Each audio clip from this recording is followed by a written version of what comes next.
Psychic reality is among Carl Jung's deepest philosophical insights, and is an important component to understanding the branch of psychology he founded, namely analytical psychology. Recognizing the reality of the psyche makes one question the very nature of existence itself, since it causes us to realize just how unusual and even miraculous the psyche really is. But it also forces us to reckon with the fact that our minds conceal the true essence of reality.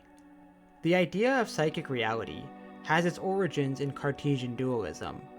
The philosopher René Descartes divided the world into two fundamental realities, mind and matter, believing these two elements to be essentially different substances from one another. In other words, Descartes believed that the mind was a non-physical substance, a position he believed was firmly founded on logic and reason. This position became, according to scientific rationalism, less and less tenable, as the doctrine of materialism, which holds that all things can be traced back to material causation, began to replace our superstitious belief in spirits and the supernatural. As Jung writes, under the influence of scientific materialism, everything that could not be seen with the eyes or touched with the hands was held in doubt. Such things were even laughed at, for their supposed affinity with metaphysics. Nothing was considered to be scientific or admitted to be true, unless it could be perceived by the senses or traced back to physical causes. The doctrine of materialism was a necessary shift in thinking, which has enabled significant scientific discoveries to reshape the way we live, and to explain the world without invoking supernatural forces. Under this belief, it was then postulated that the mind too must ultimately be a biochemical phenomena inside the brain. In other words, the mind or the psyche is just an epiphenomena, which arises from the interplay of neurons and chemical messengers. However, when you begin to think about it, there is something highly unusual about the psyche, which puts the doctrine of materialism into question. And this fact forced Jung to break from the scientific attitude of his day. The psyche can be described as the totality of a person's subjective experience, and you can only experience your own psyche. The psyche of another being is completely inaccessible. How another person experiences reality, how they feel and what they think, is something we can never know for sure. This is so true that it is possible that you and I see completely different colors when we look at the same object, and yet we would never be able to prove otherwise. Whenever materialists attempt to explain the mind, they point to the movement of electrical impulses through nervous tissue, and to hormones which give rise to various moods. But this doesn't actually explain what the mind is in itself, only how it correlates to physical processes in the brain. It is, however, factual that the mind is dependent upon physical interactions within the brain, as Jung acknowledges, so far as our experience permits of any inferences at all about the nature of the psyche. It shows the psychic process as a phenomenon dependent on the nervous system. We know with tolerable certainty that disturbance of certain portions of the brain brings about corresponding psychic defects. Despite this undeniable fact, the question of what the mind is itself continues to elude us. Take this as an example. Imagine you could track every atom inside a person's brain, see every single neuron and every brain cell, perfectly observing their movements and interactions. The question is, would this allow you to know what the person is thinking?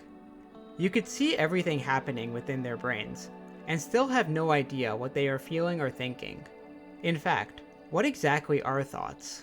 How is it possible that interacting matter can give rise to an inner monologue? Nervous tissues and hormones are composed of atoms, but are thoughts also composed of atoms? Or perhaps they are composed of sound waves inside the brain. In fact, it seems that our inner monologue is psychic and therefore non-material. If we ponder this fact closely, it seems almost miraculous that matter can give rise to an inner voice, which we can actually hear. The fact that we can't simply open a person's head and see their mind shows us that the mind is something different than just secretions in the brain. To say that thoughts can be explained by matter doesn't actually help us to explain the psyche. We delude ourselves, as Jung writes, with the thought that we know much more about matter than about a metaphysical mind or spirit, and so we overestimate material causation, and believe that it alone affords us a true explanation of life. The same line of reasoning can be applied to dream images. Dreams are generated by our mind spontaneously, and are filled with imagery and sounds which are of a psychic nature. Atoms and chemicals mediate the process of dreaming, but no amount of observation of these material constituents will ever reveal what is happening inside a person's dream. From this, it can be shown that the mind can be approached from two perspectives. If you visualize something, such as a dog, neurons will fire in your brain's visual cortex. This is the view from the physical perspective, but the image itself is the psychic correlative. But what exactly is that image, and how can it be seen by your mind's eye? Is it made of electrons and colored with pigments? As we can see, the psyche remains extraordinarily mysterious, and very little progress has been made in attempting to explain what the psyche actually is. A common response to this fact is to assert that the psyche isn't actually real. It is simply an illusion, and that matter is the only thing which actually exists. This means that the things we experience in dreams, for example, are not a part of objective reality. The problem with this, however, is that many phenomena are psychic, and it is difficult to deny their reality. For example, what exactly is color? The answer, according to materialists, is that color is a property of light, which varies depending on its wavelength. But this isn't totally correct. Color exists in the mind, and although it is activated by light, it isn't inherent to light itself. Color is the mind's way of representing different energies of light, but you can't actually prove that color exists in the external environment. When you look at these colors, it is your mind which creates the experience, and so color is something which only exists inside of your head. We can't escape our minds and experience the objective universe, since we need our minds to experience anything at all. But our minds likely don't paint an objective picture of reality, and we have no idea what the world is really like apart from how our minds represent it. Color, like dreams and thoughts, is a psychic phenomenon, and in truth, we don't actually know what color is. To invoke light waves and our explanation of light fails to really explain the nature of color. But would anyone posit that color doesn't exist? Color, just like the entire psyche, does exist, but it doesn't exist in the same way in which particles exist. The psyche's existence is of a different order than that of matter. Since we are trapped in our own minds, everything we experience occurs through the psyche. In a sense, psychic reality is the first reality we encounter, and we infer the existence of the physical world from observations which are ultimately psychic in nature. As Jung writes, "My own psyche even transforms and falsifies reality, and it does this to such a degree that I must resort to artificial means to determine what things are like apart from myself. Then I discover that a sound is a vibration of air of such and such a frequency, or that a color is a wave of light of such and such a length. We are in truth so wrapped about by psychic images that we cannot penetrate at all to the essence of things external to ourselves. All our knowledge consists of the stuff of the psyche which, because it alone is immediate, is superlatively real." Here, then, is a reality to which the psychologist can appeal, namely, psychic reality. Our modern materialist world has masked the fact that our minds create a representation of the external world, and so in reality, the psyche is the only thing we experience. Insofar as we know about the existence of matter, we know about it through our consciousness. The psyche doesn't only exist, but it is the medium through which we know and experience anything at all. But this unfortunately biases us, since our minds may cause us to think in ways which are contrary to the facts. It is my mind, with its store of images, that gives the world color and sound, and that supremely real and rational certainty, which I call experience, is, in its most simple form, an exceedingly complicated structure of mental images. Thus, there is, in a certain sense, nothing that is directly experienced except the mind itself. Everything is mediated through the mind, translated, filtered, allegorized, twisted, and even falsified by it. We are so enclosed by the psyche, and so restricted by our minds, that we have difficulty understanding the nature of things, independently of our perception of them. In order to determine, even approximately, the real nature of material things, we need the elaborate apparatus and complicated procedures of chemistry and physics. These disciplines are really tools, which help the human intellect to cast a glance behind the deceptive veil of images into a non-psychic world. Jung's insistence upon acknowledging the fact that the psyche is not merely an illusion causes us to take psychic experiences more seriously. For instance, we don't know whether God has any physical existence in the universe, but we do know that people experience God through their minds, and hence for some people, God is a psychic fact. Let us take an example familiar to everyone. Science has never discovered any God. Epistemological criticism proves the impossibility of knowing God, but the psyche comes forward with the assertion of the experience of God. God is a psychic fact of immediate experience.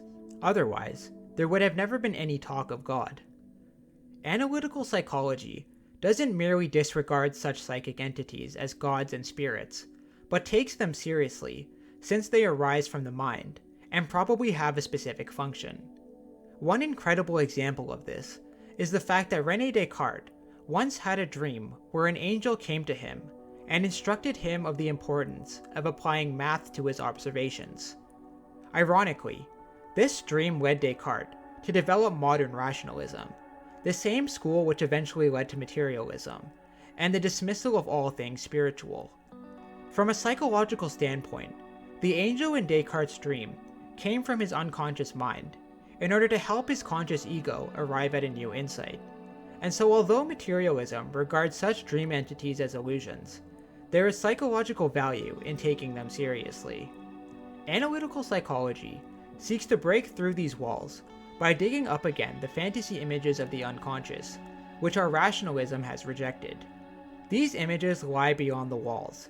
They are a part of the nature in us, which apparently lies buried in our past, and against which we have barricaded ourselves behind the walls of reason. Arguably the most important psychic phenomenon, as far as human beings are concerned, is consciousness. Consciousness is a mental phenomenon, which allows us to understand the world and ourselves. When philosophers like Sam Harris and Richard Dawkins say that consciousness is just an illusion, they disregard the fact that this illusion has completely changed the course of human history. For instance, when we became conscious of the existence of microorganisms, we learned to develop antibiotics, which helped us treat various diseases. When we became conscious of the law of gravity, it gave us the knowledge of how to leave this planet and travel to the moon. All of this is again psychic. My consciousness of these facts, though predicated on matter inside my brain, is not itself material. Even understanding these very words depends on the psyche, since meaning is not physical, but psychic.